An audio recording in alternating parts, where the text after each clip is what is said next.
Au cours des 20 dernières années, la superficie des grandes villes canadiennes s'est étendue plus vite que leur population. Cet étalement urbain a un effet direct sur les modes de transport empruntés et donc sur la production des gaz à effet de serre. La région de Québec n'échappe pas à cette tendance lourde. Voici comment elle a évolué depuis 2001. Nos collègues Naël Chiab et Isabelle Bouchard se sont servis de l'intelligence artificielle pour mesurer l'étalement urbain au Canada. Leur analyse utilise des images satellites et des données du recensement pour identifier les nouveaux développements dans la région métropolitaine de Québec.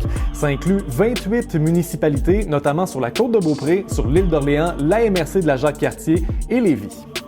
En 2001, la zone urbanisée de la région de Québec s'étendait sur 265 km².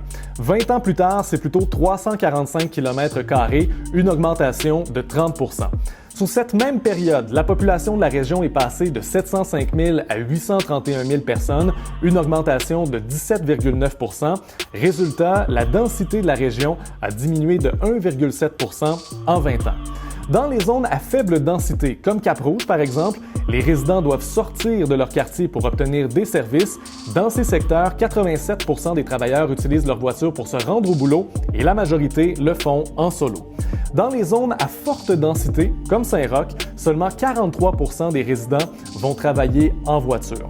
Ce mouvement de pendule entre la périphérie et le centre-ville, c'est pas viable selon l'architecte et urbaniste François Racine. Selon lui, les élus et la communauté métropolitaine devraient se concerter pour mettre fin à l'étalement urbain.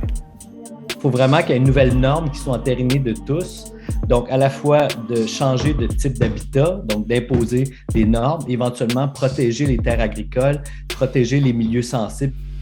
Ça, c'est au niveau politique. Au niveau individuel, est-ce signe qu'on doit abandonner nos bungalows pour aller vivre dans des tours au centre-ville?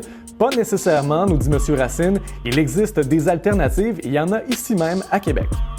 Entre une densité de, 100 logements à l'hectare à la chinoise et la faible densité du 12 logements à l'hectare à la nord-américaine, on pourrait trouver des habitats intermédiaires. Si je prends Québec, le quartier Saint-Roch, Limoilou, il y a des densités intermédiaires qui sont 45 logements à l'hectare, qui sont bien desservis. Parallèlement, il y a le télétravail qui s'est implanté pendant la pandémie. Reste à voir quel sera son effet à long terme sur le développement de nos villes et de nos banlieues.